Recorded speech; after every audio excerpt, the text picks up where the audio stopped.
And we're live. Welcome to another episode of Watch Talk with the Punters. My name's Blue Shirt. My partner in crime is the ever popular Thomas Burnett. Welcome, everyone. And we got a special guest today, Chris from the Watch Lounge. Hey, Chris. How's it going, guys? Chris. Welcome. Thanks for having me. Oh, you're welcome. You're welcome.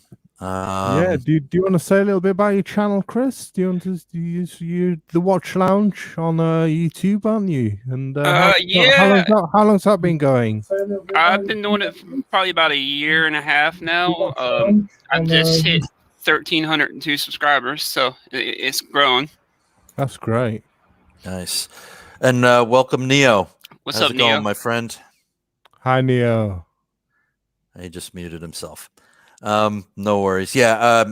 Anybody out there? And I'm going to say hello to everybody in a couple minutes. I highly recommend Chris's channel, The Watch Lounge. He does a lot of great watch reviews. He looks at all watches from the some of the most expensive down to the least expensive, kind of like what we do here. But he does, much further in-depth reviews, and I highly recommend everybody check out his channel because Chris does a great job. A lot of reviews, and you do regular live streams as well, don't you, Chris? Yes, sir. Yeah, I do a lot of live streams with Clive and Bruce. Bruce is usually on there too. Yeah, a lot. So a good channel to subscribe to, everyone. Thanks, guys. Yeah, no worries, no worries. And I'll put the link in the chat here if anybody else wants to join us. Let me welcome people who've joined us. Owl29, he was first. We got Eric Bell. Hey, my friend. Foreman Colossus. The Rancher, welcome. Our good friend, Junior Johnson, welcome. Glad you're here. Underachieving Watch Collector, Gary Powers, Fries with Mayo, Craig G, Clam Walker. Hey, Clam, good to see you. Give Lucian our regards. Tell him we say hello. Yeah, absolutely. And this Crappy Luxury. Welcome, everybody. Let me check in here. Oh, no, and we lost Neo. All right, hopefully he'll be back. I don't have. Once again, it looks like we're not going to have NS something with us. So Thomas and I will have to muddle our way through the news. We just got a couple of things here. Let me get rid of that. Hold on. Let me. Neo, you there, buddy? Yeah, I think so. Can you hear me? Yeah, we can hear you now, my friend. Yeah. Good to hear you. I've been messing with some audio software on weekends, and it's not reverting back correctly. So I kind of have to reboot some things that I'm finding, but I'm good. Okay, cool. Yeah, no, you sound loud and clear, my friend. Watch Lounge, welcome aboard, man. How's it going? I watched the last couple of episodes. Nice, thanks. What do you think about the Richard LeGrand?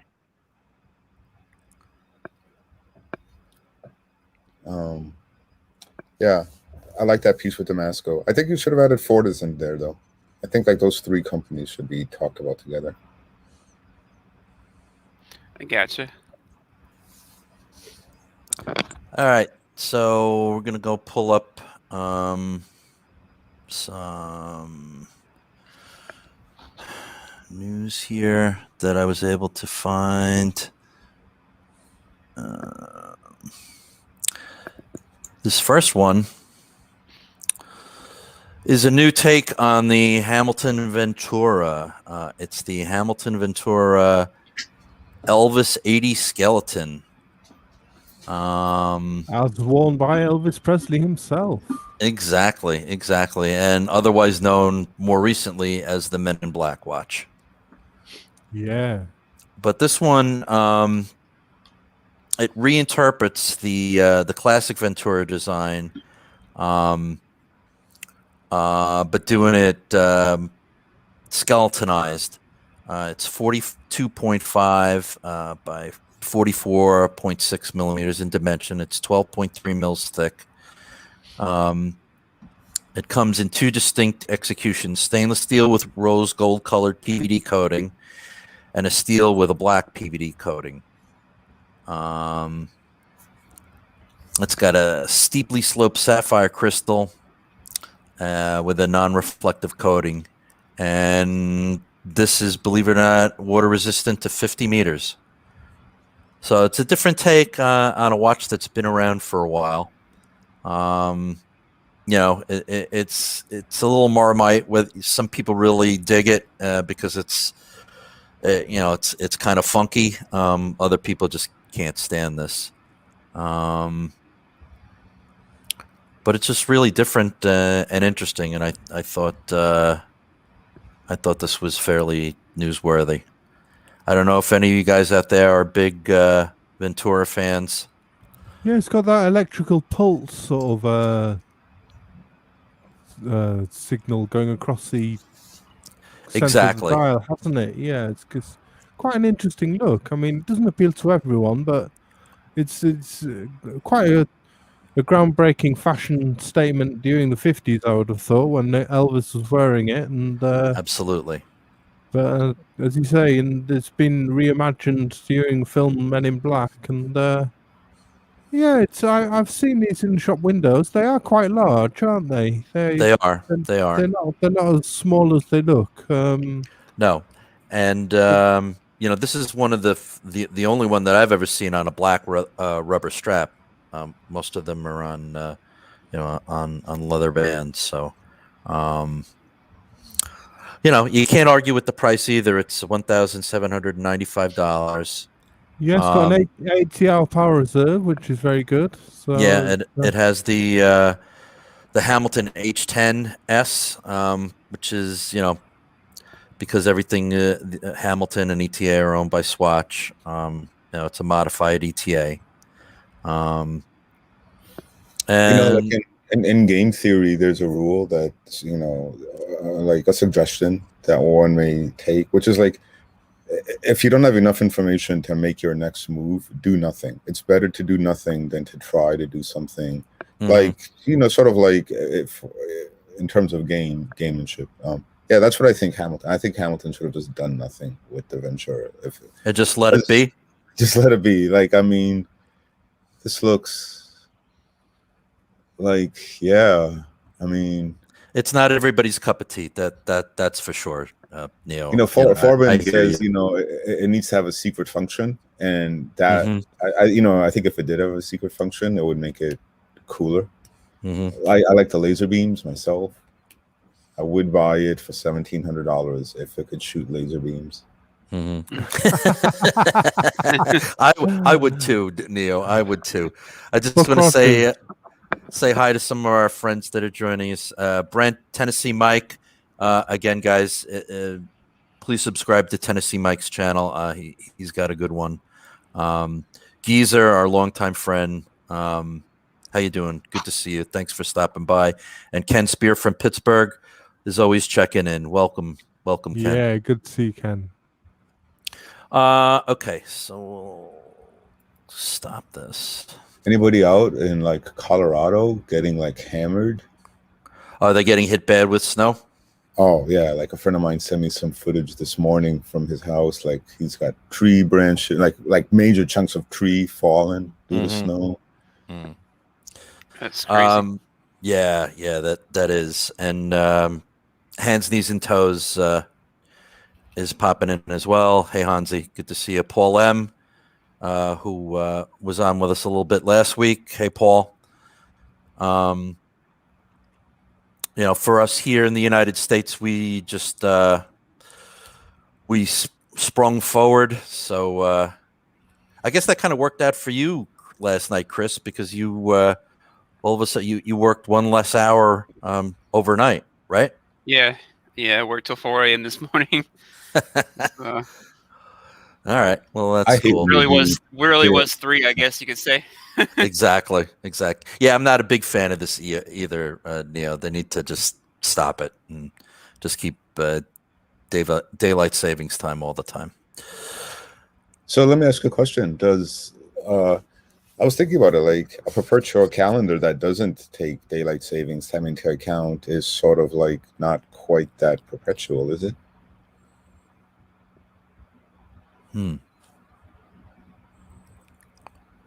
I'm not sure. I'm not sure either, Neo. No. So I just squashed that complication forever. Can't believe I'm the first person.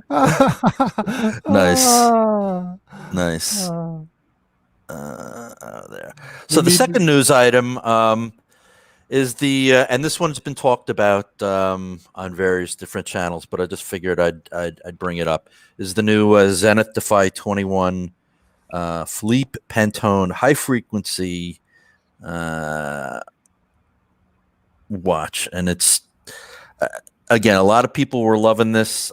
This isn't exactly my cup of tea, but it's interesting. Very interesting watch. Rainbow colorful, colored, very colorful, isn't it? Very artistic, artisan sort of watch. I absolutely love it. Later on, we're going to talk about a watch that's kind of like if a G-Shock fucked a Navitimer. This is if a G-Shock fucked Zenith El Primero, and I love it. My only thing, I like the looks of it, but my only thing is it kind of reminds me of a Hublot.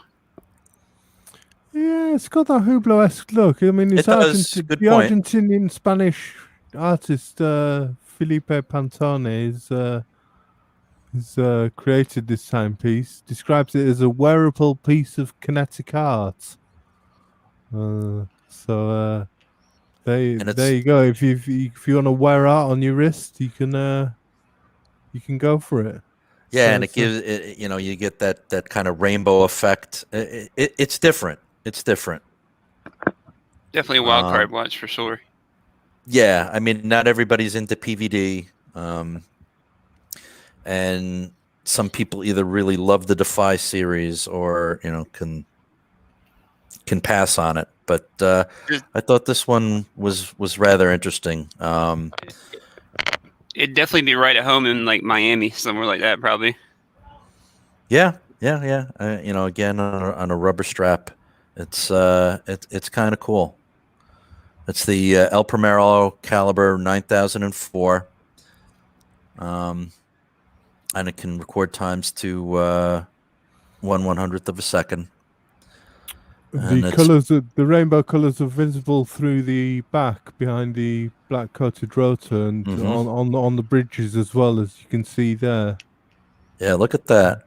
I mean, when are you ever going to see that? Yeah, you're not. So, like you said, Thomas, if you want to wear a piece of wearable art, this is definitely absolutely. Yeah, I think that is so it's cool. in there. Yeah, it's a nice looking watch. Just a little, definitely different. Yeah, it's using a black ceramic tonneau case from the Defy 21 range. So it's just still a ceramic case with a rubber strap as usual. But it's got this using an El Primero Caliber 9004 movement. Right, which is beaten away at the 36.6. So it's humming right along. Record 1/100th of a second, made possible by the incorporation of two escapements. So it's a nice little movement. It is. It's 100 pieces, limited edition, and it's only 19,000. So, did you notice that? Now that they don't have to go to a big show, it looks like these companies are rolling products, like they're kind of claiming a month of time, and they're rolling products out to take up that month of talk time around watches. Yeah, now that everybody doesn't have to come, do everything all at the same time, although some companies still are. They're spacing it out, and they're trying to capture the limelight, like introducing something when nobody else is introducing something. So it's fairly smart marketing. Do you think other companies would do that in April? I'm not sure. I mean, with Watches and Wonders, that second week in April, rumor was spreading that Rolex is going to introduce their releases then, the night before online. So we'll see if other companies follow suit. I hope they do. Like, it's more fun, kind of always anticipating, like every couple of weeks could be Christmas. Yeah, exactly. It would definitely make life a little more interesting, especially for us. The next one we can just briefly touch on is a Grand Seiko, the SBGD 207 spring drive 8-day jewelry watch. And this is platinum. And I thought we talked about this one last week, but yeah, so we beautiful. It's beautiful. Yeah, we did talk about this one last week. You're right. Early in the week, there was one. Not early in the week. Early in the year, I think there was one that was blue. Yeah, this one I really like this one quite a bit.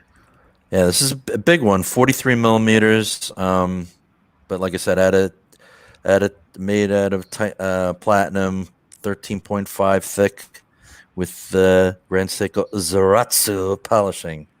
Yeah, the bigger means more jewels.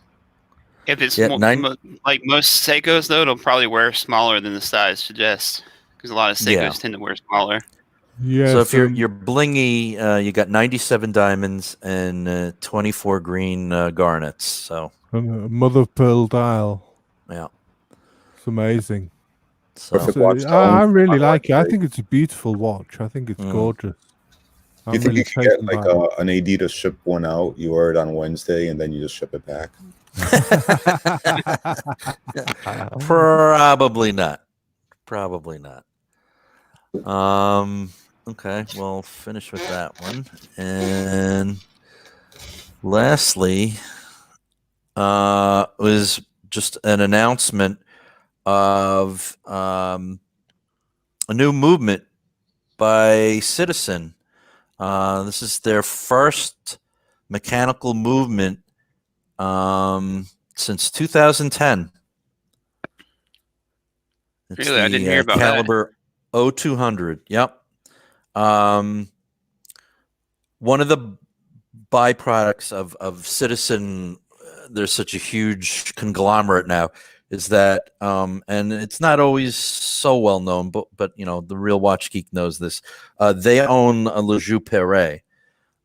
So they are using some of their expertise and are making this new automatic movement. They also own Arnold and Son. They own Arnold and Son.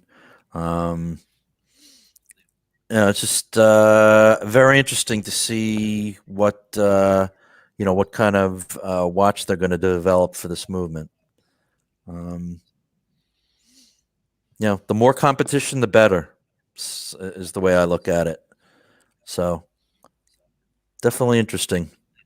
You think they're doing that because of what Ed is doing? Yeah. I mean, I think the Japanese are on a mission to crush the Swiss. So, and there's the watch that this new movement's going to go in. So it's interesting. This one's going to be hit retailers in the autumn of this year. 50 meters water resistant and $6,000. So, your guys' thoughts? Yeah, interesting. $6,000 is it's a lot of money, isn't it? But it's interesting to see Citizen entering the more upmarket movement category. It's now you think they're going after Grand Seiko? Well, they're moving into that Grand Seiko category. Yeah, they're obviously, raising their game, and I can see them moving into that category. Yeah, I can, Chris. Yeah. All right. So enough of the news. So Ana-Digi Watches, that is the topic today. Where do you want to start, Thomas? We'll start with some Omega. Awesome.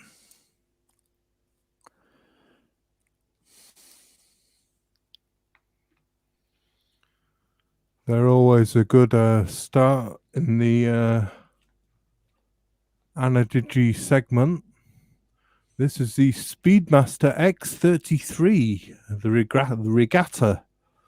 It's an Emirates team from New Zealand, the limited edition, to become the America's Cup winner in Bermuda in 2017. This was launched. It's a 45mm. It's coming in at £4,540, which is quite a lot of money. It's 20mm lug width, 30 meters water resistant, which isn't much for a Regatta watch, 30 meters. Titanium case using a caliber 5620 quartz movement. Features a Regatta countdown timer, 3 time zones, chronograph, 2 alarms, perpetual calendar, and a 24 months battery life. So it's fully featured for the boat, and it's got that analog and digital readout. I mean, these watches are used in a lot of different categories, aren't they? They're used in armed forces, and it's used in space. Yeah, used in space. I mean, the next watch we come to is used in space. And I would love to know how the Regatta actually uses this watch. I totally, the regular X33, the space one, that was designed by astronauts, because they're like, well, we could do better than the Speedy, and we could do better than even the Z33, which is coming up. I know. Is this what is that what drove your interest? Because this topic was your suggestion, Neo. Oh yeah, I started looking into these because, I started looking into these because as much as I love my G-Shock, the G-Shock kind of sucks if you want to use it the way you think you want to use a G-Shock. Like on this. So I started looking at Ana-Digi ones in general. This one is meant towards people who are on a mission and have different phases within the mission that they need to get certain jobs done. And that's kind of the model that this follows. There's all sorts of other cool stuff. Yeah, I mean, it's really fucking cool.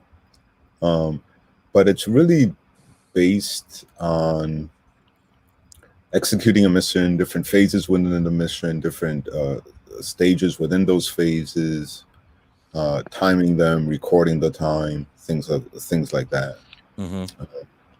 So you think this would help like a triathlon person? That could actually, Chris, to be honest with you. Yeah, I think that could, to time different stages and I mean, I don't know what happened. Like if you're late, the UI in this to now reset where you are is not that trivial. Like the user manual to this is a big PDF. It's gigantic. But you could do all sorts of stuff. You could do all sorts of stuff with it. Yeah, I think to answer your first question, how you use this in the Regatta, I mean, I would assume kind of like what the Yachtmaster 2 does mechanically. Used this as some sort of countdown timer. It'll have a count on it, up timer. Yeah. Yeah, it's a count up timer from 10 minutes. Yeah, yeah. The user interface to this would be perfect for that. Mm-hmm. So definitely, this is a big watch, but it's interesting, and it's good looking. Yeah. Oh yeah, yeah. I like the other one. I like the space one, the one that the astronauts use. Oh, that comes with a bracelet. Right. This one doesn't. Yeah, this looks like it's a sailcloth strap. Is that right, Thomas? Yeah, yeah, coated nylon fabric yeah. strap. Says it right there. Okay. But yeah, I mean, these watches are used in space today. Like that's what astronauts take. Mm-hmm. They have an option, and most of them take this. They don't want the speedy astronaut lovers. Well, the next one is a Speedmaster. Well, the other one is a Speedmaster too, right? The other one is a Speedmaster X33. Yes, Speedmaster X33, and the next one we'll come up to is a Speedmaster Z33 Spacemaster. Yeah. So this is the Spacemaster Z33 for the astronaut's watch. This one has gone to space too. Yeah. Has it? Yeah. This was one in space. Yeah, this is the Spacemaster. It's 43 millimeters. It's a 21 millimeters lug width titanium case, grade 5 titanium. 30 meters water resistance using the caliber 5666 quartz movement. It's got 2 time zones, a perpetual calendar, an alarm. Yeah, I like this. It's using a professional pilot functions to log up to 10 flights and visualize those logs with the date hour indications. 24 months battery life. It's now discontinued, unfortunately, this one. But as you can see, it comes on a bracelet, leather strap, or rubber strap. I don't know, which would you go for, Neo? Would you go for the bracelet? Oh, yeah. That's such a cool looking piece of jewelry. And look at it, it's got like red LED segments. Mm-hmm. It's definitely it's got that 70s vintage Speedmaster vibe to it with the shape of the case. Yeah, that more cushion case sort of style, isn't it? Definitely. Yeah, as much as I like the look of the X33, I'm kind of liking this Z33. This is bit more futuristic, isn't it? Mm-hmm. Like, and if ID guy were here, he'd start, maybe pointing things out. Like on all of these Ana-Digi watches, one thing you see in common is they have to figure out something to do with the hands. Mm-hmm. And Orange Hand is right. It looks a bit like the old Flight Masters. It does look like a Flight Master. Yep. Hey, Orange Hand, welcome, my friend. Thanks for stopping by. They gotta do something with the hands because it can't obstruct the digital parts, right? Mm-hmm. And this ETA movement layout that you're seeing here, that gets used by a lot of other different companies. I mean, it's not the same module as this, but the layout, which is 2 lines of digital, is a common theme to the ETA and the digits. So they have to do something with the hands. So like here, we're like, like they're see-through. Definitely. Great. That looks great on that shot, doesn't it? It really does. Really looks great. Yeah. I'm liking this watch a lot. Awesome. These are kind of fun, funky watches. Mm-hmm. All of these Ana-Digits. Yeah. How much was this one? I think you could get this used for like $1,500 US. Oh, that's not bad. Ooh, I don't know about that, Neo. I think you're talking quite a bit more, to be honest with you. Yeah, maybe 2,000? No, I think you're looking about 3,500, 4,000. Oh wow. No, like, all right. You keep talking and I'll do some research.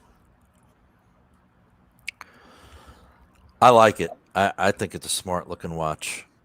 Definitely very, very space age and quite unique. What do you think, Chris? I think I'm in the minority. I think not really my cup of tea. Okay. I don't think that's the minority, Chris.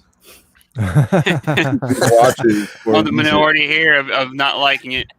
No, that's cool. I mean, the vast majority of the watch buying public and the vast majority of watch lovers aren't into Ana-Digi. You know, I think I can safely say. Yeah, I don't think it's a popular genre, is it? No. But it's definitely, you know, a section of the hobby that's often overlooked. And we just felt that we just wanted to cover it, didn't we? Exactly. So, all right. So we will say goodbye to the Speedmaster. Say goodbye to Omega, and we go to a watch which we featured with 73 Maths collection review the other week. He had one of these, which was the Breitling Aerospace Evo. And you can see this is nice Ana-Digi. He said it was his grab-and-go quartz watch. Mm-hmm. Using the Caliber Breitling 79 thermocompensated super quartz. It's a 43mm, 10.8 thick, 100-meter water resistance, chronograph, countdown timer, second time zone, alarm, minute repeater. It's 3,260 pounds, this one. So it's still up there in price, but you're getting a nice Breitling super quartz movement, and quite a nice watch at that. I was going to say that. I'm sorry. Go ahead, Neil. It's an ETA 988 movement. It's that same movement appears in a bunch of the watches that we're going to look at. Mm-hmm. I think this one though is. I think it's a 988 352, which has thermal compensation. So if you get like the newest version of this, but depending on when you got one of these, it could be the 988 333, the 332, which is in a lot of these. Those are not thermal compensated, but it's, you know, look at the layout, right? It's an ETA. It's just like that Z33. We saw 2 lines of digital display. Right. One is the function, the bottom one is the value. It's the same user interface. This just has. They also have a titanium version, right? Yeah, I think this is like insanely overpriced, personally. Yeah, all I was going to say, at least to me, when I think of Ana-Digi, this is the watch I think of. Yeah, this is what you think of. Yeah. Mm-hmm. Yeah, it's it comes. You'll see some of the other ones that we'll look at. It's the same watch, it's just different clothing. It's pick your style. Yeah, I think you're right, Blue Shirt. This is what a lot of people think of when they think of an Ana-Digi, expensive Ana-Digi watch. They think of a Breitling Aerospace. I agree with Neo on the price too, but you could pick them up secondhand pretty cheap, can't you? Usually. I'm not too sure. Being that Ana-Digis aren't really my thing, but you're probably right that you'll be able to pick this up on the used market at a discount. I know Matt was saying last week that he enjoys his, and if you wanna do a grab and go and you're not into G-Shocks or something like that, this watch and all of these are kind of the best of both worlds. Yeah, you get the traditional look of a watch with some cool digital features, especially if you need an alarm. That's what I love about them. There's some just.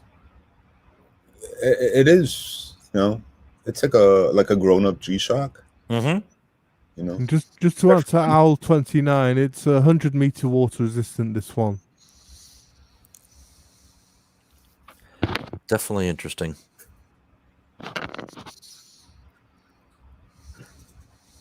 All right. But looking at that one, just looking at the Breitling Aerospace, this next watch I found looked very similar to it. Mm-hmm. But a fraction, well, not a fraction, but a third of the price. And quite a nice watch as well, I thought.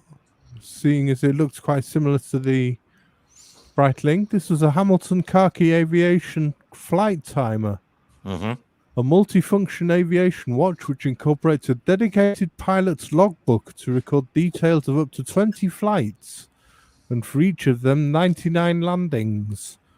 2 time zones, UTC time, alarm chronograph, countdown timer, flight time recorder, ISA temperature display, perpetual calendar, and this is 40 millimeters, 100 meter water resistance, and using a quartz movement.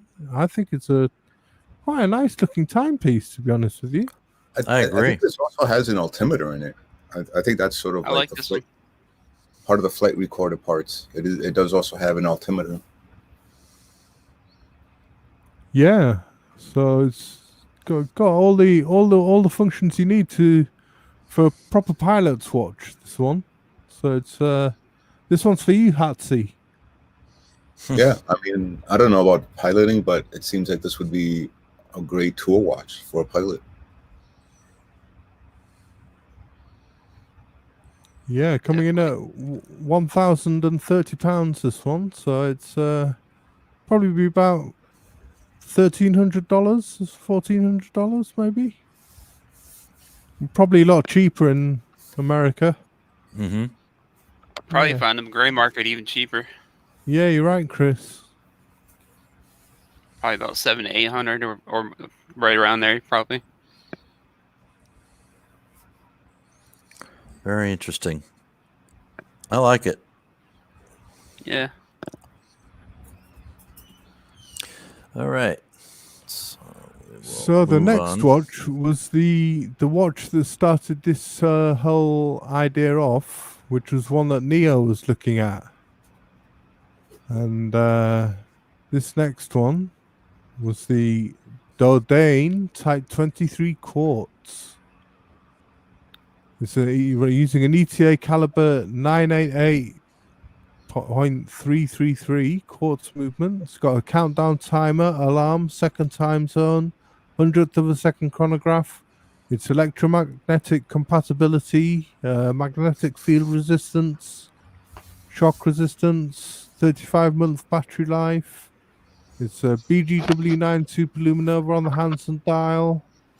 It's got 42.5 millimeters, 100 meter water resistance, 316L steel case, and this is starting at €1,500.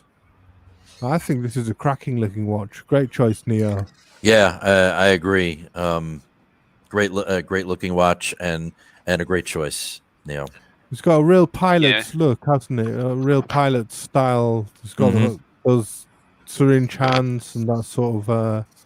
It's got that look of a Zin watch, I find. Well, the family made Type 21s, right? They were one of the companies that made Type 21s. They've still been making gear for the French Air Force, timers and things. And then they came up with their Type 23. And when they came up with their Type 23, which is an analog watch, they also offered the pilots this watch, the Type 23 Quartz. And a lot of them chose the Quartz one. That's the one that they wanted.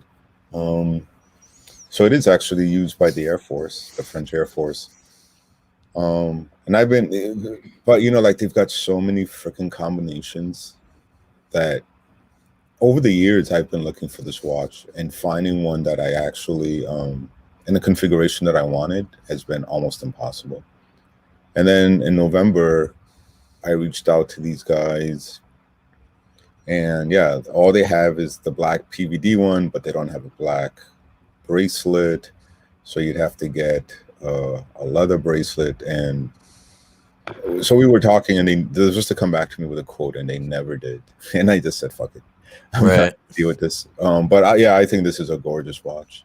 And again, it's the same movement as that the Breitling one.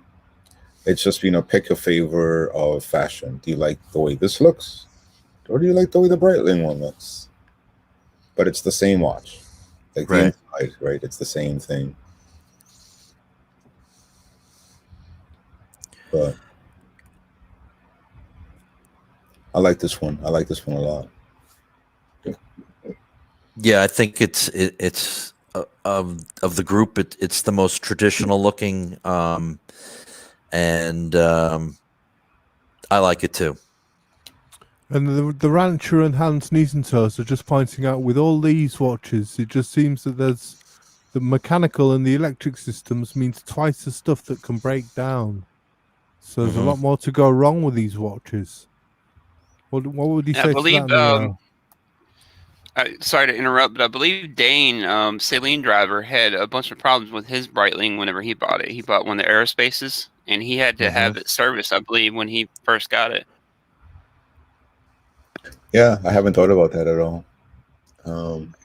I know I've looked into the movements themselves. They're like $200 for the movement. Really? Is that all? Yeah, $250. They're massively overpriced watches for what you actually get. Like, I think like some of these companies just should not be doing, be in this market. I'll show you something after, and like when we go after we look at another watch, I'll have you guys bring up a link. I'll find it. I'll post it in the chat. It'll just kind of blow your mind on how overpriced these things all are, really. But yeah, I think this is beautiful. There's one. I think Dodain has one with a black PVD case. That's all they have left. Wow. All right. So we'll move on from the Dodain and move on to the Bell & Ross, Thomas. Yeah, the Bell & Ross BR0388S. This is the Aviation watch they do. It's 42 millimeters, 100 meter water resistance. It's a quartz, and I could only find one on Chrono24 or Watchfinder, so it looks like this is discontinued. It's a 2000. I'm not sure when. I couldn't get a date for this. No, so it's this one was going for £1,650. This one, so I don't know exactly quite what the price was on this one. But yeah, it's another really interesting looking one. It's looks very like the Dodain and a mixture of the Dodain and the Breitling put together, doesn't it? I think it's using the same movement, is it, Neo? It is, yeah. It's a 988332. So yeah, again, it's kind of pick your flavor of clothing. This one definitely screams, even if you didn't see that it was a Bell & Ross BR03, anybody who likes watches or is in the hobby knows that this watch is a Bell & Ross because it's screaming it. Yeah. I quite like it, to be honest with you. I quite like that layout with the digital readout on the top and the bottom. The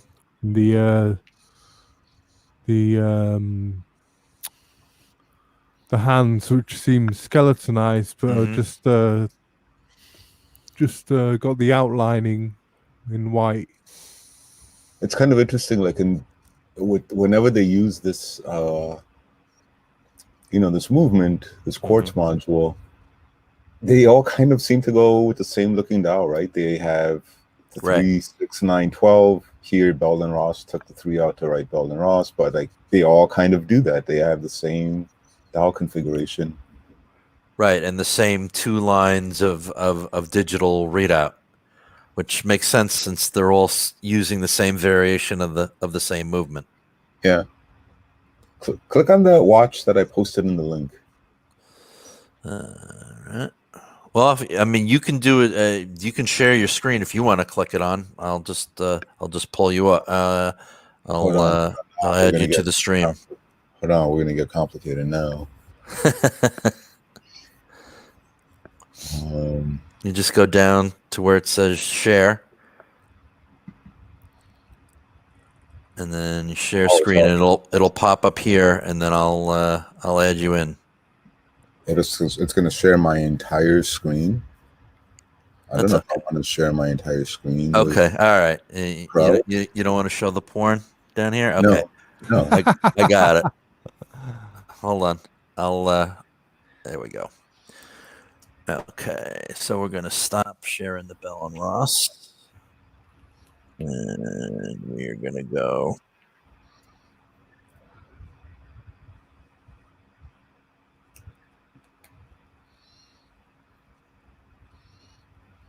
Howdy from Texas. How you doing? Hey, howdy. Good to see you, my friend. This is the one? Hey, howdy. Yep. What's up, howdy? I like Good that to one. see you, my friend. It's the same exact watch, right? Mm-hmm. Same exact 988, 333, 332. Well, it's coming in at a much better discount price, isn't it? It's coming at a quarter of the price. It's a quarter of the retail price. Right, well, because it says Luminux on it, not Breitling. Or yeah. Have you guys seen the Alpena one, the C Strong version? Yeah, we're gonna get to that, I think.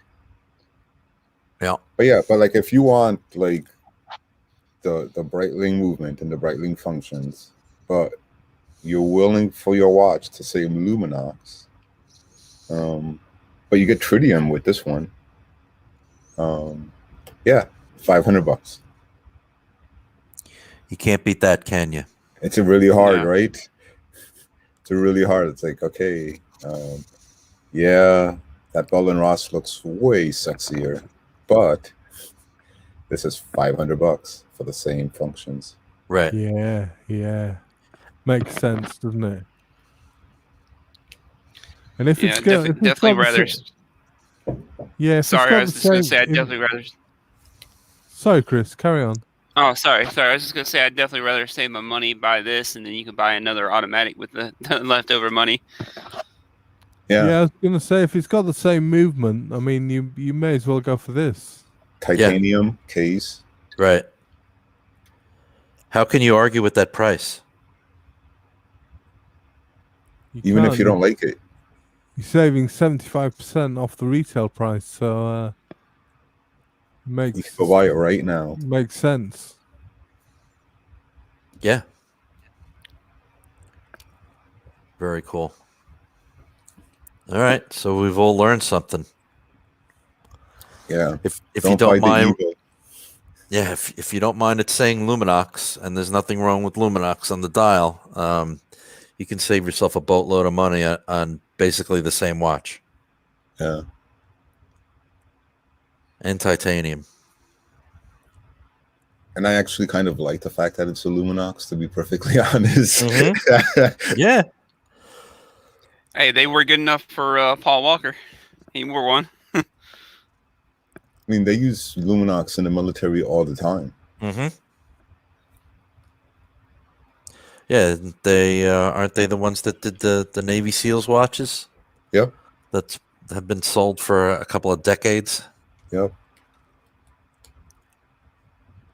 Very cool. Okay. So we'll say goodbye to that one. Look, we're adding value in people's lives. We're telling them how to save a crap load of money. We're going to move on to this next one. Unfortunately, because Thomas, it may not be exactly what you sent me. Okay. Because it was the you had the European website and it didn't translate into the American one. So this is what I was able to pull up. Yeah, sure. Yeah, so the Alpena was the Alpena X was one of these watches. They're all Alpena X's. You just go for any of them. But they're all a 45mm case, 100m water resistance. They use a caliber MMT 2831. Got applied silver indices, and it's a horological smartwatch with silver coloured hands and white luminous treatment. So it's it's always on time with hours, minutes, day, date. It's a world timers, second time zone, local time, chronograph. It allows you to... Bit of a cheating one, this one. It's got a few smartwatch functions. It's got some messages you can check. Yeah. So this is where we cross from Ana-Digi into smartwatch territory. Yeah.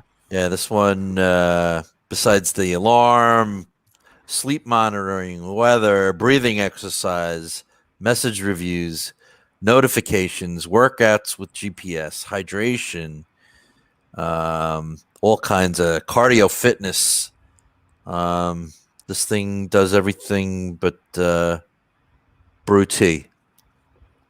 Yeah, I think the Alpena X is a line, and the Alive is the latest one in the line. I think they have like an Alpena X Flight or Space, something like that. That kind of has like a compass on it. It doesn't have all these features, but yeah, it's kind of interesting, right? They're going into smartwatch territory. Yeah. You can get them compatible with Alpena X heart rate monitor belts and activity tracking and sleep tracking and all sorts of stuff. Call messages for notifications, temperature, time recording barometers and altitudes and. Have you ever looked into that type of stuff, like the health monitoring? Like everyone seems to like not do it very well. Like I've owned a whole bunch of those things for the gym, and I'm always disappointed in them, and I end up just not using them. Well, I feel like my problem with these guys here, right? It's like, all right, you have this stuff, but is it best in class? I don't know. If it is, I'm willing to actually give it a try. But if it's could be another one of these failures, here's your Alpena X, Thomas. Right.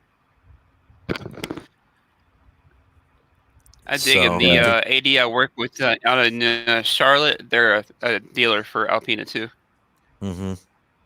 Yeah, same place Neo. I think about your El Primero. Oh yeah, you're always my brother. I remember when I first learned about you, you just got your El Primero, and I was looking at it, I was like, he got the right dial. He's got the right dial. Which dealer in America has the ones with the right dial? I am always in your debt for that. I've been looking for it for like so long. No problem, bud. I'm glad you're able to find one. Yeah, I think the ones that I was showing before are the newest versions and can do a little bit more. But even this one does a lot of things. What I was going to say was I think everybody's default choice for a health monitoring watch is an Apple Watch. Is unfortunately the Apple Watch. Exactly, Thomas. Yeah.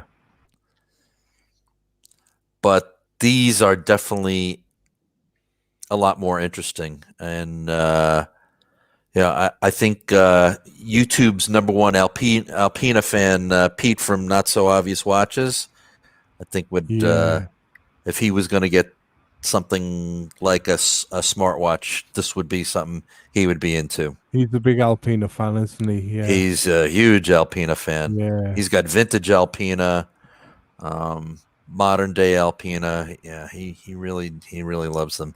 It's interesting. I would have actually bought this one. Yeah, definitely. So like the only thing that kept me from buying it is like I just don't like a compass on my dial. Okay. It just annoys the hell out of me. But functionally, this would have given me all the functions that I was looking for. It's just under $1,000 US, so it's not ridiculous. I mean, an Apple Watch is what, $400, $500. So this is definitely interesting. Never bothered to look at the price of an Apple Watch, actually. Yeah, me neither, to be honest with you. But this obviously you can pair to your phone and gives you everything. It's kind of impressive. Yeah, I like this one. I almost bought it actually. Like, over the summer, this was like on drop a lot. Mm-hmm. There was big discounts, and I was looking into it, and it met like actually a lot of what I wanted it for. It just had the compass on the bezel. Mm-hmm. I would, if people are all interested, this is one to look into. I just want to say hello to our friend Flippin' Zippo. What's up, man? Good to see how's it going, Flippin'? Good to see you. Get on. What's going on, Flippin'?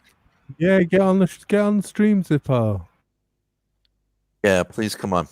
He's asked about the golfing watch. Have you guys seen the tag you were connected golfing watch? No. I didn't look at that one.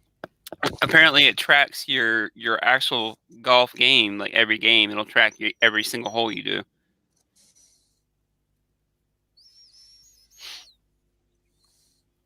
Interesting. Hey, and welcome to ID Guy. Good to see you, ID Guy. Hi, ID Guy. How are you doing, my friend? Good to see you.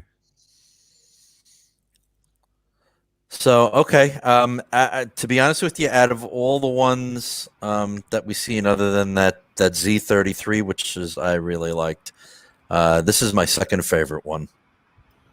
This is actually kind of cool. Yeah, no, this is a good choice. Yeah.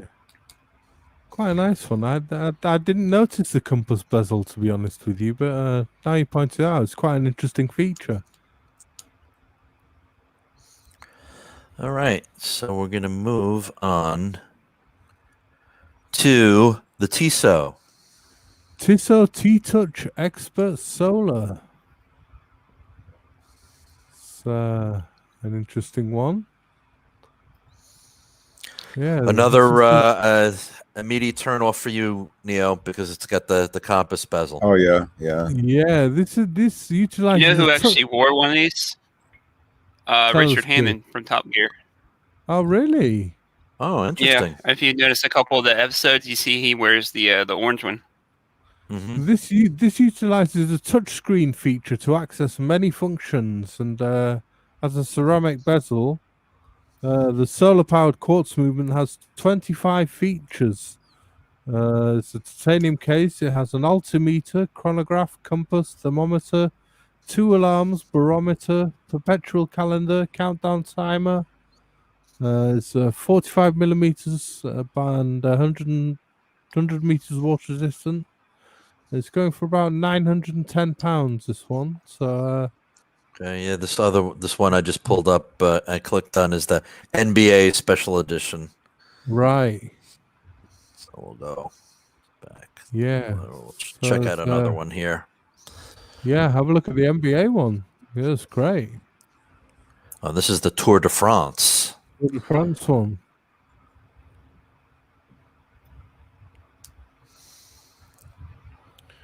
But yeah, an interesting one with this touchscreen feature that you can access many functions that way just by touching the sapphire crystal.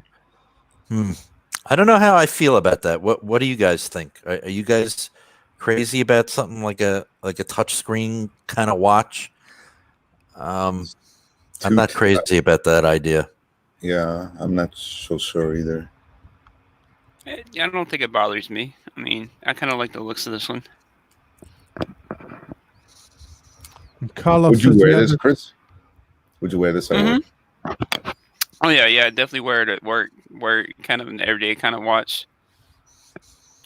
Carlos says he had the T-Touch titanium with the orange strap, but he liked it and gifted it to his son. Obviously didn't like it that much. He got rid of it. Like he's like his son disappointed him one day, and Carlos is like, you know what? I'm going to give you this watch.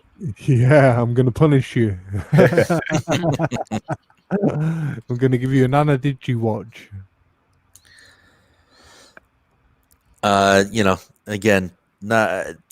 This probably is a younger person's watch, or their choice for something like this.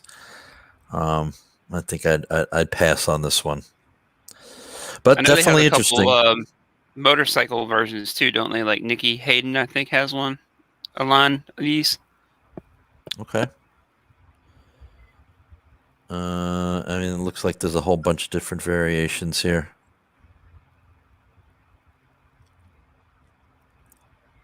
Different. I would be afraid of banging it around and then having it go off on some kind of function that you don't want it to. But that's just me. Interesting though. Like I said, I noticed Richard Hammond wore it a lot. Like when they would go to like third world countries, I guess he probably didn't want to worry about getting his Rolex or whatever stolen. So sure. He usually wore something like this. I saw orange when he wore a lot. Cool. All right. Moving right along. So we go down the budget now. We go right down budget to budget price. And a Satina, which is going for £491, which is be about $600, I would have thought. But this Satina is a quartz movement with 2 time zones and a split time or lap chronograph, vibrating countdown with 2 alarms on a black woven finish strap. It's 42 millimeters, 100 meter water resistant, 13 millimeters thick. So it's pretty basic in the digital functions sort of thing. It's not too much going on, not as much as we've seen before, but it's more of a analog watch layout. Yeah. Quite a nice layout of that, though. I think it's quite a nice looking layout.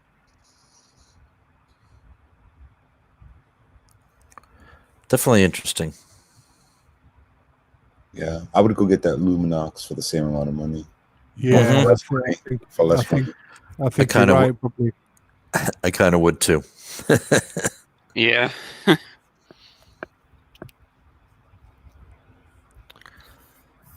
Yeah, the next watches are all budget price watches, really, and we're going into lower brand territory. All right. My mouse would cooperate.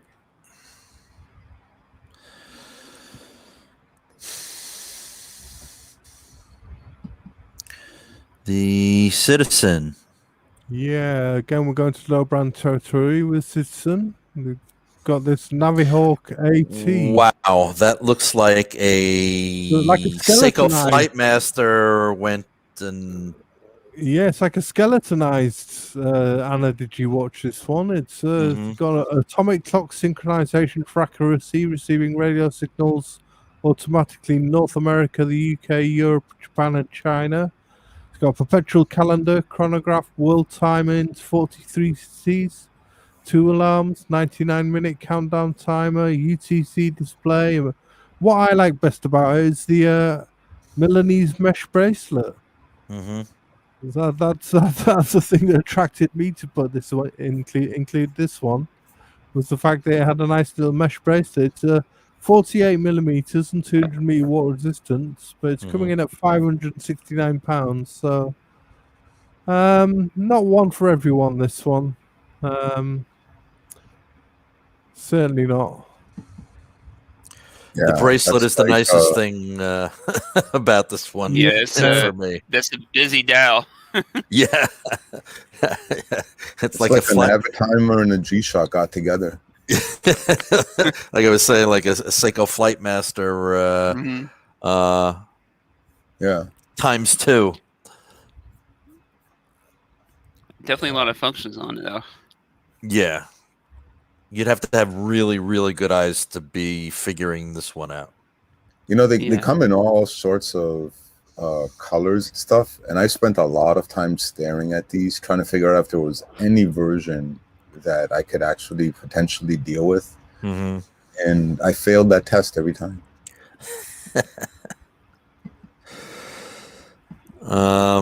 Okay. I think we're all in agreement on that one, that's just a tad too busy. Yeah, a bit too much, that one. Yeah. All right. So we're going to move on to...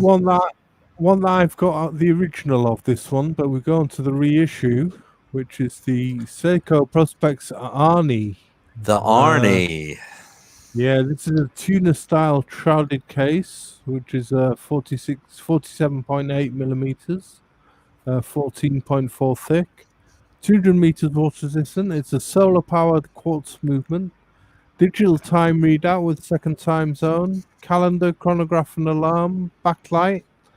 Not many functions compared to the other watches, but these are nice tributes to the 80s original. That's so cool.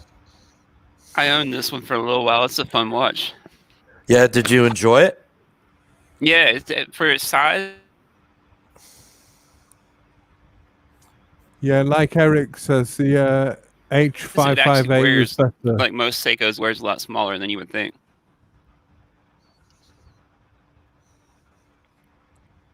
That's a cool picture right there. Get to the chopper. Get your ass to the chopper. Yes, get to the chopper. Fun nostalgic watch, I think. How much do these go for, Thomas? These ones are $525. All right. So you're not breaking the bank. No, not too much. A bit of nostalgia for $500. You liking this one, Neo, or no? I do. I'm not like, for me personally, if I didn't already own a G-Shocks, I would probably buy this. But I can't. Like, it would just mean the existing G-Shocks would get less time. Right. I don't know, but I do like it. I really do like this one. I only need the functions that it has. So, right.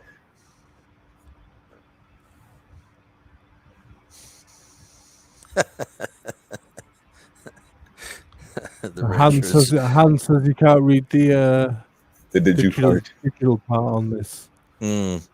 Yeah. The rancher was just messaging me, get to the chopod. Get to the chopod.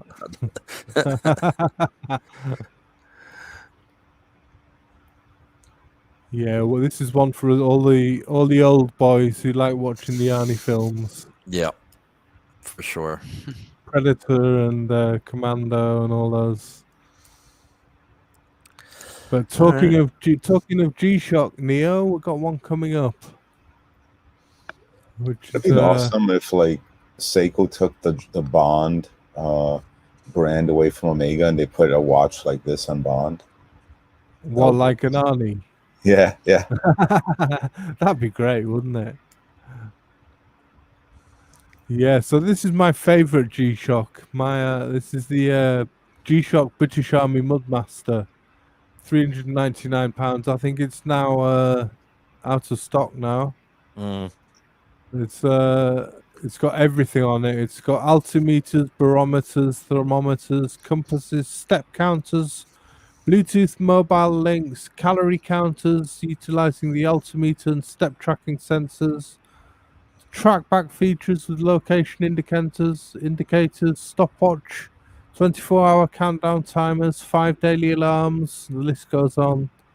It's 55.4 millimeters by 53.1 millimeters, so it's quite a big watch, and it's 19.3 thick. So that is a big watch. It's a big watch, yeah. Yeah. And this is a cool version of it, actually. Yeah, I like it. So coming in at £399, I mean, this isn't too bad for, but as Blue Shirt says, G-Shocks don't count. Correct.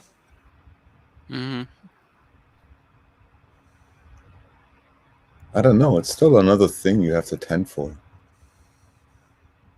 Well, a lot of the armed forces. This is the British Army Mudmaster, and I mean, a lot of the armed forces have been using G-Shocks, haven't they? So, Oh yeah, yeah. I mean, yeah. So they would use all these functions and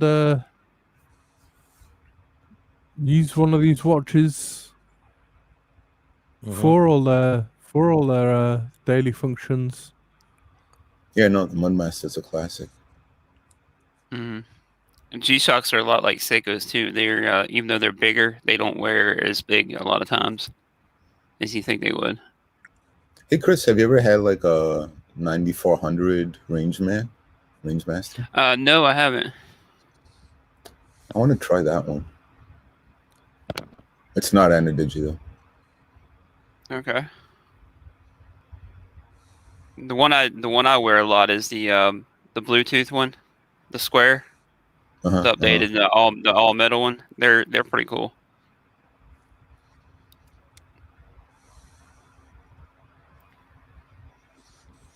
ID guys saying he reckons some of these G-Shocks are the greatest. Some of these new ones. Yeah. All right. So we'll move on. So not many left. Got the down to another cheap one, a really cheap one. This one, £62.99. This came in at, and it's the Timex Expedition Pioneer Combo. I quite like this one, to be honest with you. Yeah, it's kind of cool. Yeah, it's got a chronograph alarm function, timer, and indigo backlight. It's 41 millimeters, 12.5 thick, and 50 meters water resistance. But I really like that layout, to be honest with you. I like the all the buttons and the nice simple dial on it. Yeah, It's a nice simple watch for the price for £62. yeah. I thought about this with looking at this watch in the past. Actually, thinking, you know, if you just really want to slap it on and get the hell out of the house, and it has some of the cool features that you can use at the chrono. Yeah, why not? Why wouldn't you look at this? Timex make a lot of bang for buck watches too. Yeah, the entry They level. do. I mean, even if you get it wrong, it's so cheap it doesn't matter. Right. Mm-hmm. Yeah, I think it's one of the better looking ones that we've looked at today. It's definitely the most traditional.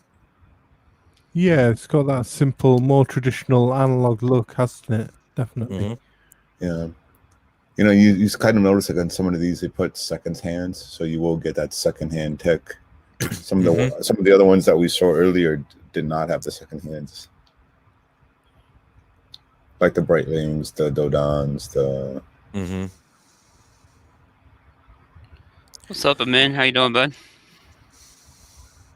Hey, Amin. How are you? Thank you for stopping by. Hi, We Amin. appreciate it. Good to see you.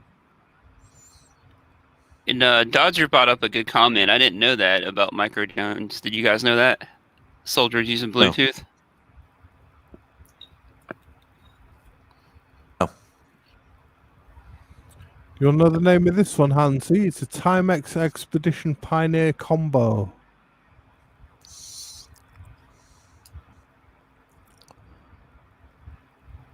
Yep. Right there. Great size too, 41 mil. Not too big. So fit most wrists.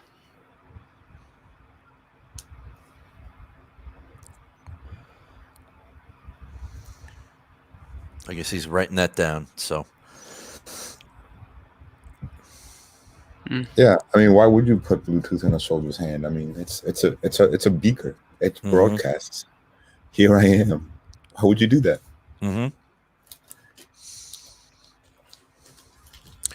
Okay.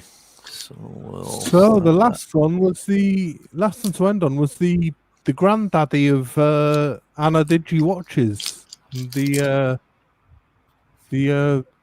daddy of Ana-Digi Watches, really. It's the Casio Classic Alarm Chronograph.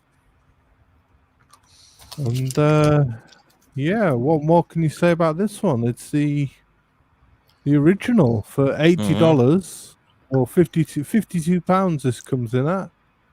This is 42 millimeters, 9 millimeters thick. It's a PVD gold-plated case with strap, and it's basically an alarm and chronograph. So it comes in this is how Ana-Digi Watches started off, with just a simple time display, analog time readout, and a digital time readout with an alarm and a chronograph. And before all the altimeters and step counters and calorie counters and things got chucked in on the G-Shock, and they started making the G-Shock, you had a simple digital watch with a analog readout on as well. Yeah, you can't get more old school than this.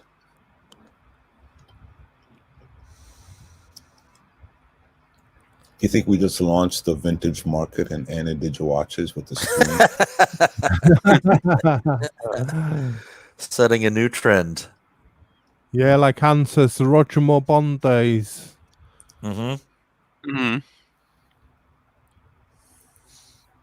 Exactly. I should get on eBay and corner the market. Do they have a silver version? Yeah, Knowing Casio, I'm sure they do. They will do. Yeah, I'm sure they will do, Chris. Yeah.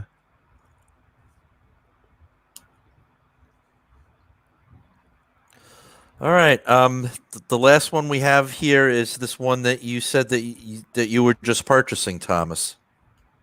Oh yeah, it's just a bit of news. That one I was going to include that in the news, and it was.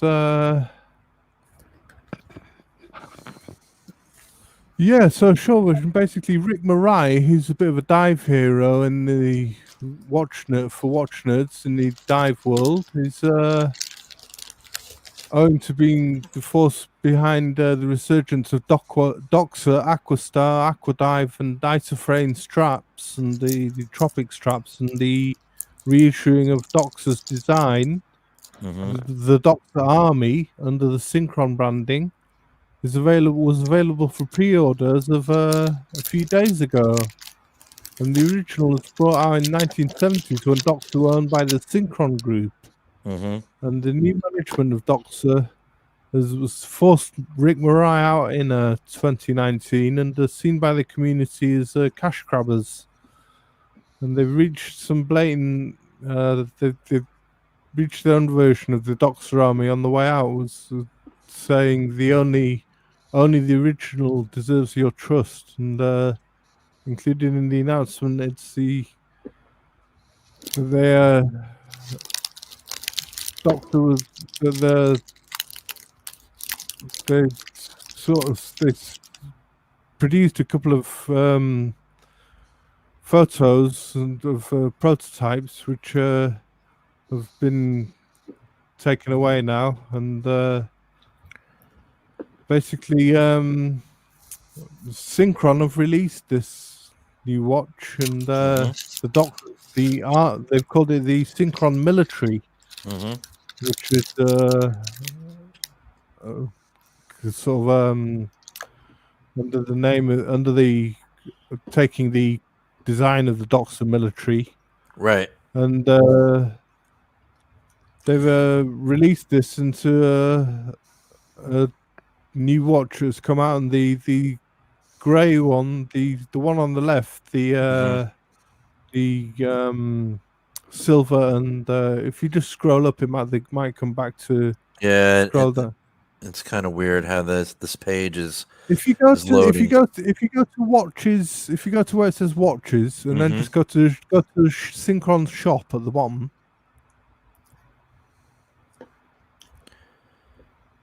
Just click on that. Yep.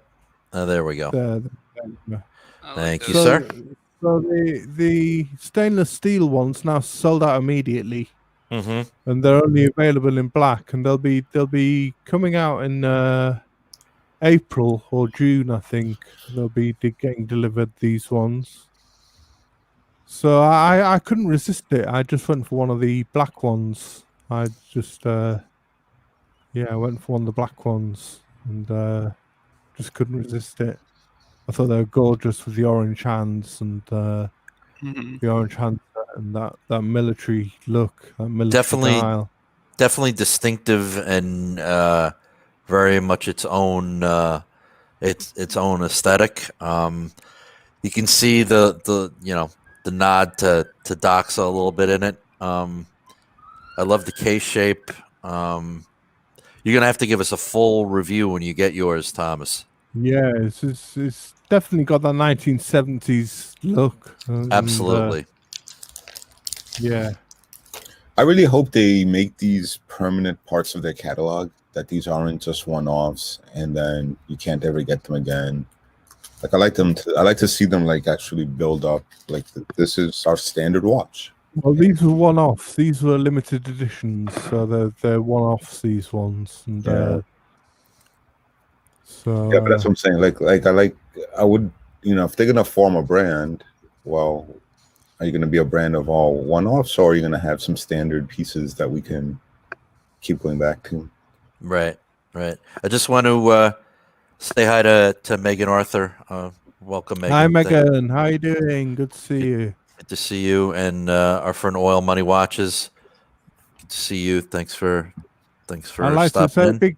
big hello to Wonder Watches, and thank you for hosting the Zoom meeting last night. That was great fun. Yep. Wonder Watches. Thank you. So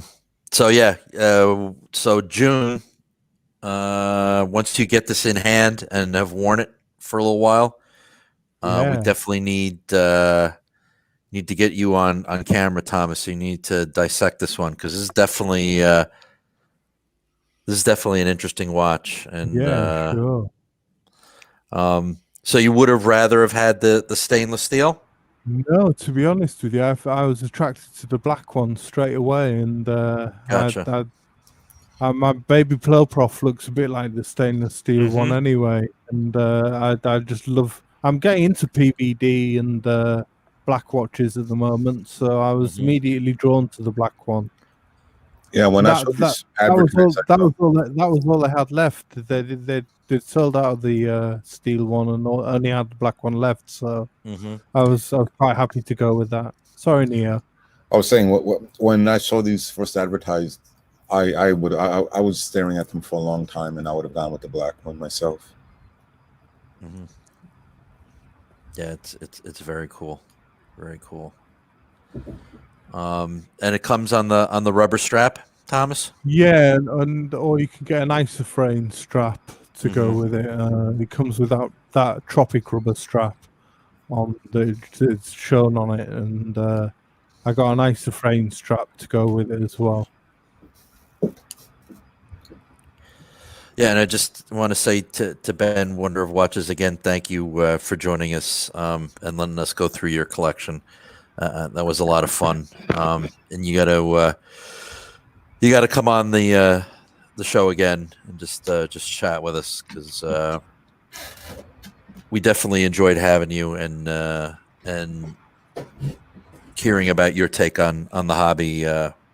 Absolutely, was Ben. interesting, and we really appreciate it. We had a lot of fun, right, Thomas? Yeah, we'd love to hear from you again, Ben. If you could come on again, that'd be great. Yeah, love to hear from you anytime. So speaking of which, in the upcoming weeks, we've got a lot in store for you guys, collection review wise, at least. We've got coming up, Tennessee Mike is going to be on the channel, reviewing his collection and getting his thoughts on the hobby. Same thing with Bobby Legs. He'll be on the channel and going through his collection. And two more people that we're very excited to have on. Penny from All in Her Movements. She has her own channel. She'll be on, and we'll be going through her very interesting collection. And Rick from Rick on Watches, his Instagram account, he's got an absolutely outstanding collection. Absolutely amazing collection. Yeah. So it'll be great to have all those people on. This is all coming up here on Watch Talk with the Punters in the next couple of months. But I'm sure we'll have some other deep dives into other kinds of watches sprinkled in there as well. But just wanted to give you guys a heads up on what's coming up in the future. And I know we had a lot of success with the 4 watches for 30 grand. And Thomas and I were kicking around, and that seemed to be a very popular subject. Yeah, we had another idea. It was going to be one second-hand watch, so that can be a vintage watch or a more recent watch. Recent watch purchase. It could be a new watch. Well, not a new watch, but a grey market watch that you buy, or a vintage watch for $15,000, and I think that works out at £11,000. So one watch for $15,000. So if you could put that in the chat or email us, we can get another show out of that one. Yeah. Why don't I? Should I put it in? Should I post the show email address in the chat? If you could do that, sure, that'd be great. Could it be new, or does it have to be vintage, like a used watch? It could be used. It could be a Submariner from a grey market dealer, or it could be a modern Submariner from a grey market dealer. It could be a vintage Explorer 1016 if you could get one for that money, or it could be a Patek. It could be a. Got it. Any watch, 15,000. Any watch, 15,000. It could be, yeah. So whatever you could. Well, we don't want everyone to be choosing Rolex, so we want to see if we can get some variation in there. It'd be nice to see some variation in there. So I posted that's the channel email address, explorer2@yahoo.com. So send us, some of your choices, and we'll definitely do a show with that one watch, $15,000, and you said that was 11,000 Great British pounds. Yes, I believe so. I'll have to check that again. I can let you know on the next show. Okay. So that's something to think about, guys. Pre-owned, correct? Yes, pre-owned. So second-hand. Can be vintage, can be modern, can be any watch you want, but for $15,000. All right. Anybody want to give some closing thoughts? Neo, I'll ask you, are you any closer to buying an Ana-Digi watch, or is this totally on the back burner? I don't know. I mean, maybe I should just get that Luminox right now because I'm sitting here. But I think the thing is to figure out the user interface of the digital part, and if it's a user interface that you can work into your daily life. I think that's kind of the key. And then all the other stuff counts, all the other lessons, but I think with this one, it's, can you deal with the user interface? Yeah, I mean, the thought of these kind of watches have always intrigued me, but I don't know how much wrist time one would get, and that's what stopped me. Like, I'd love to have that Z33. That thing is so freaking cool looking. Yeah. But if I want to go out for for a long walk or a bike ride or stuff, I'm throwing my G-Shock on. I'm sorry. Yeah. I mean, I do that a lot myself, except so here's how it all started with me. I wear a black G-Shock, the 5600 square shape one.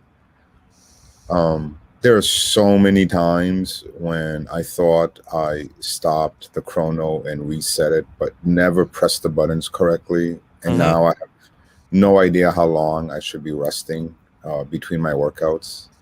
Right. That would just annoy the crap out of me. I'm like, there's got to be a better answer than this G-Shock. As much as I love it, it's so annoying to actually use. And then I started looking at these.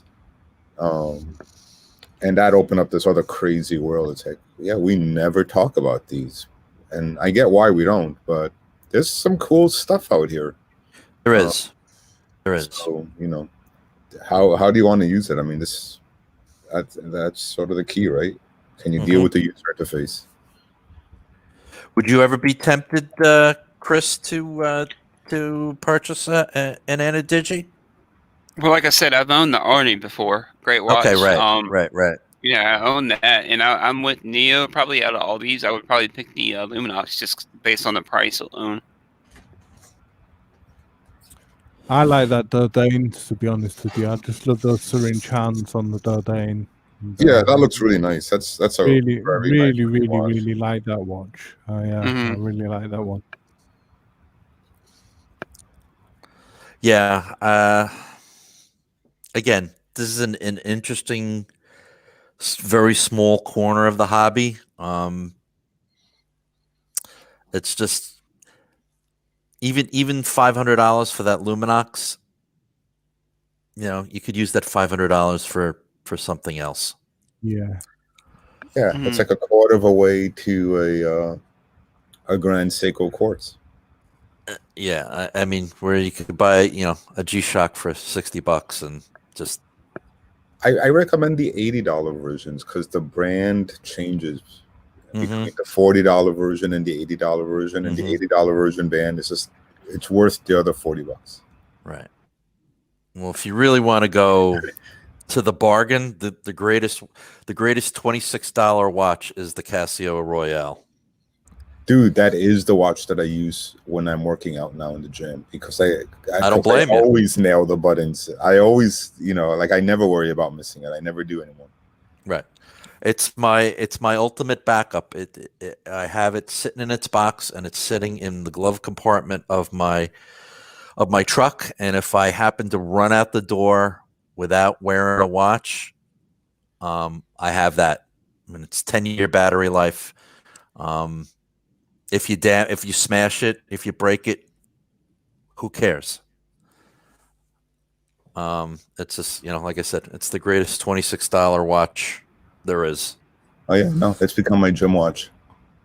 You got one too, right, Chris? So what? The Casio Royale. Yeah, I've had that for a little while. I ended up selling that one though. It's cool watch for the price. Yeah. With like I said, the greatest. Or no, the Casio Royale. I'm thinking of the Casio Oak. Sorry, the G-Shock. No. Royale. Dude, the Royale is $16. Like I'm wondering, like you must have lost money on shipping. It's a $16 watch. No, yeah, I didn't sell that one. Sorry, I was kind of looking at my phone there for a second. But no, yeah, I still have the Royale. That's like you said, like best $30 I've ever spent probably on a watch. Yeah. It's indestructible, and easily replaceable if you do smash it up. It's like, who cares? And with a 10-year battery life, you can't go wrong. All right. Any closing thoughts there, Neo or Chris? No. Okay. None I can think of. Well, thank you both. Any closing thoughts from Mr. Burnett? No, can't really think of any, to be honest with you. Just hope everyone enjoyed their extra hour in bed when the clocks went back. And Well, no, we actually lost an hour. Oh, you lost an hour. Yeah, Oh, yeah, no. yeah. Oh. That's all right. That's all right. Clock's But on forward. it was nice to see all our friends actually made it here. So we want to thank you to everybody who popped in and watched some or part or all of the show. It's truly appreciated. We thank you all, and be well. Yeah, be well, and yeah, stay safe, everyone. Remember Sunday afternoons, 2 p.m. Eastern time. Come and join us again, and we'll have some more guests on. And keep an eye out on the Watch Lounge. Him and Clyde are having pretty cool streams, I think. Yeah. Chris has a great channel. Again, the Watch Lounge. He does in-depth reviews, unboxings, and he does live streams. The ranch is almost always on those, and I try and make as many of them as I can. And we just shoot the shit and talk about what in the watch world is either bugging us or that we find interesting. And it's not always about Rolex too. And it is not always about Rolex. All right, everybody. Thank you so much. Great to see you all. Yeah, great to see you all this week, and hopefully we'll see you again next weekend. Yes. And, all right. Take care, everybody. Thank you again. Later, guys. Yeah. Thanks a lot, everyone. Take care.